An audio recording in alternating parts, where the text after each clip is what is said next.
जय श्री राम। इसी तरह सत्संग में बीते चतुर्मास उसी कुटी में शरद तक प्रभु ने किया निवास।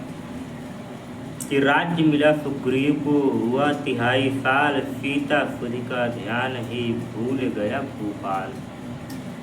आशा आशा में गए वन में इतने मास, प्रभु बोले तब भ्रात से होकर तनिक उदास। तब एक दिन श्री राम लक्ष्मण से बोलने लगे, हे लक्ष्मण वर्षा बीत गई, अब शुद्ध शरद ऋतु आई है। मैं बड़ा अभागा हूँ, अब तक सुधि नहीं सिया की पाई है। कपिपति का मुझे भरोसा था, वह भी तो मुझसे दूर हुआ। माया की महा तरंगों में बचनों का बेड़ा पार हुआ।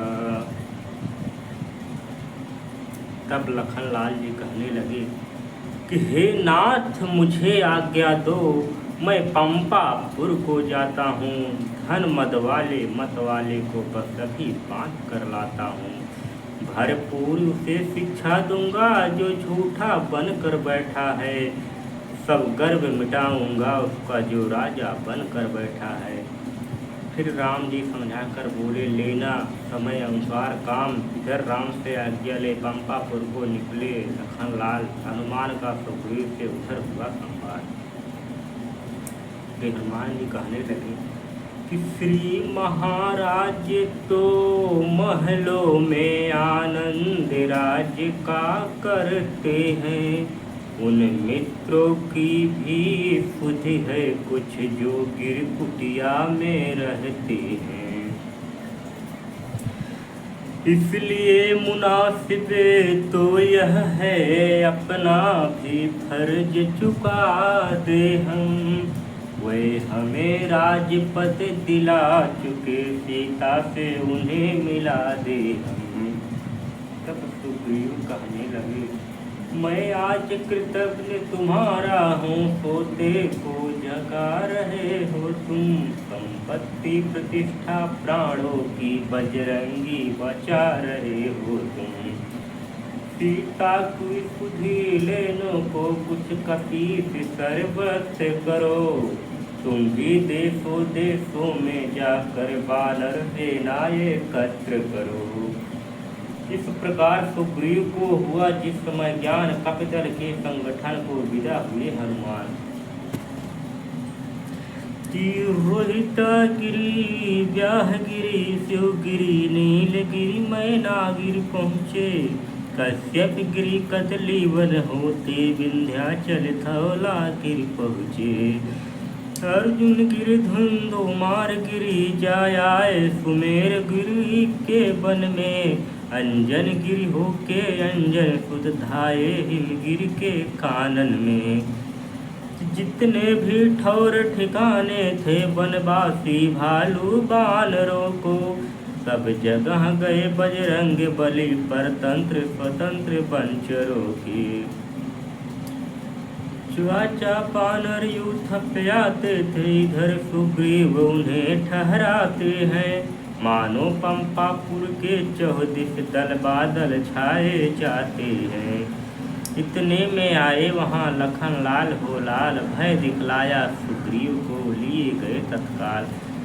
पिछली बातें याद कर रोया कपि सरदार, कहा पकड़ प्रभु के चरण क्षमा करे सरकार। माया के चक्कर में पड़कर मेरी दुर्दशा हो गई है। मैं खड़ा हुआ हूँ पागल सा, मति गति संपूर्ण खो गई है। रघुवीर बाण भी रखा है, अपराधी भी चरणों में है। चाहे मारो या क्षमा करो, निर्णय अब प्रभु के हाथों में है। देखी दशा सुग्रीव की पुलक उठे भगवान, भाई तुम निर्दोष हो नहीं है बलवान। श्री राम कहने लगे अब मत रुलाओ, मेरे तो परम सखा हो तुम, मुझ रोगी की औषध हो तुम, मुझ बिरही की आशा हो तुम। जो जिसको सच्चा प्यारा है वह उसे प्राण सम होता है, दर्शन चाहे वर्षों में हो अनुराग नहीं कम होता है। पिछली बातों को जाने दो आगे का ध्यान धरो भाई, सीता का जिससे पता चले अब वह उद्योग करो भाई। यह सुनकर सुग्रीव ने कपिक गढ़ कर एकत्र सीता खुद के वास्ते बोले सबसे तुरंत। सुग्रीव जी सभा भुगा कर बोलने लगे निस्वार्थ स्वार्थ दे सज्जन का सच्चा उपकार यही तो है, सच्चाई पर यदि प्राण जाए तो स्वर्ग द्वार यहीं पर है। इस कारण तुमसे कहता हूँ सीता सुध को प्रस्थान करो, यदि जीवन नूतन करना है तो पहले जीवन दान करो। जाओ दियो हे रणधीरो सीता जी के खोजन को, कोई पूरब कोई पश्चिम कोई उत्तर कोई दक्षिण को। काम राम का नाम ग्राम का, नाम जाति का राखन को, इधर उधर को जिधर तिधर को, पहाड़ बसती कानन को। उत्तर में तभी गूंजी उठी जय जयकार, सीता जी की खोज के हुए सभी तैयार। नल नील सुषेण गंध मादन, अंडक वसंत धूम्राक्ष पुरदे, श्रीखंड कुमुद विकाटस द्विविध दुर्धासड़ जाम्बुवान अंगदे। सब सूर वीर सब युद्ध वीर सर्व कर्म वीर हर साथ थे, रघुराई के समीप आकर बारी बारी सिरे नाते थे। अवलोक फड़कता दक्षिणांग प्रभु मंद मंद मुस्कुराते हैं, मुद्रिका पवन सुत को देकर धीरे धीरे समझाते हैं। श्री राम जी हनुमान जी को समीप बुलाकर मुद्रिका देकर कहने लगे कि जाओ आना शीघ्र ही सुध लेकर बलबीर, वैदेही के दुख से मेरा दुखी शरीर। सब प्रकार उसकी कुशल पूछ फिर मेरी दशा सुना देना, निज दल बल का परिचय देकर धीरज भी उसे बधा देना। उसकी मणिमुद्री है यहाँ बजरंग उसे देते आना, मेरे हित भी प्रेमोपहार लौटती बार लेते आना। हनुमत ने यह वचन सुने पुनः नवाया माथ चले, जन्म सार्थक समझ बानर दल के साथ। राम भरोसे भालु कपि सिंह संहत स्वच्छंद, गरज गरज किलकार कर जाते थे सानंद। कि चलते चलते मार्ग में मिले बनचर एक, थी वह परम उपकारणी भली मान चलने की। रखती थी कोई योग शक्ति अथवा दिव्य तपोबल था, मायापति की माया थी वह या वायुयान का कौशल था।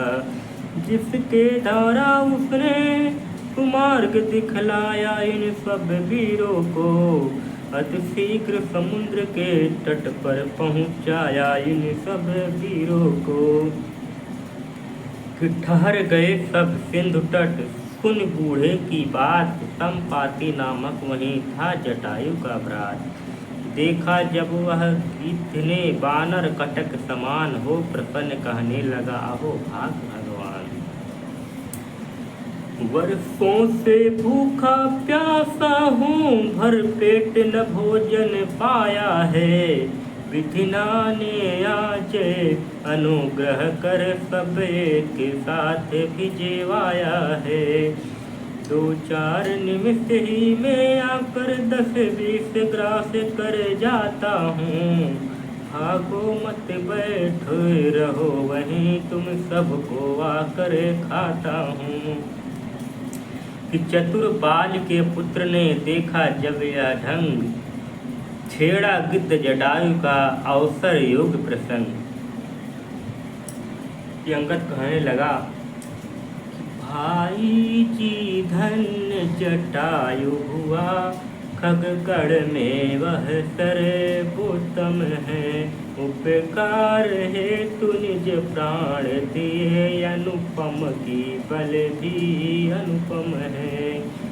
भौतिक शरीर को कर समाप्त, उसने परमार्थ कमाया है, इस ओर परम यश पाया है, उस ओर परम पद पाया है। जब ही नाम सुना जटायु का, संपाति बोल पड़ा कि भाई वह मेरा भाई था, उससे क्या हुआ। तब अंगद ने कहा कि सच तो है यह है उस योद्धा ने, योगी का कर्म दिखाया है, हिंसक पंछी का तन पाकर, हिंसक पंछी का तन पाकर, मनुजों को धर्म सिखाया है।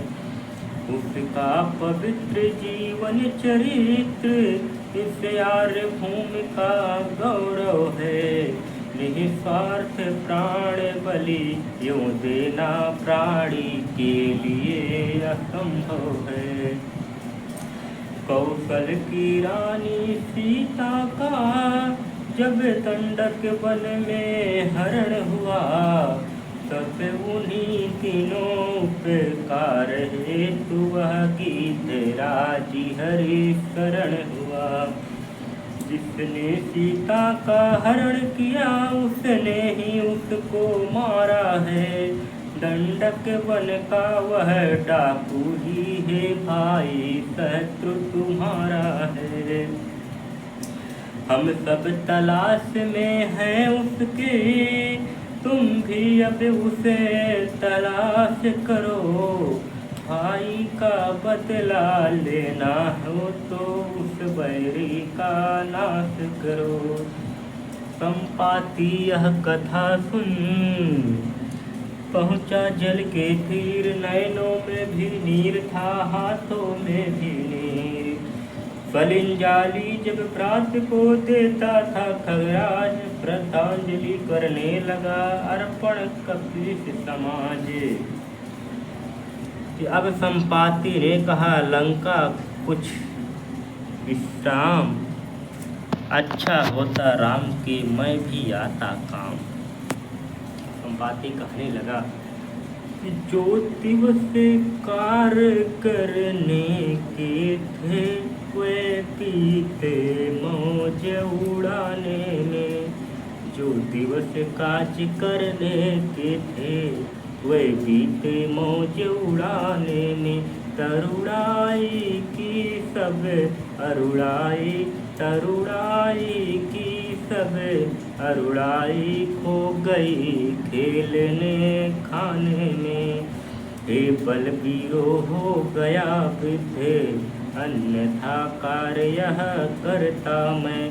सीता माता की सुध लेने, सागर के ऊपर उड़ता मैं।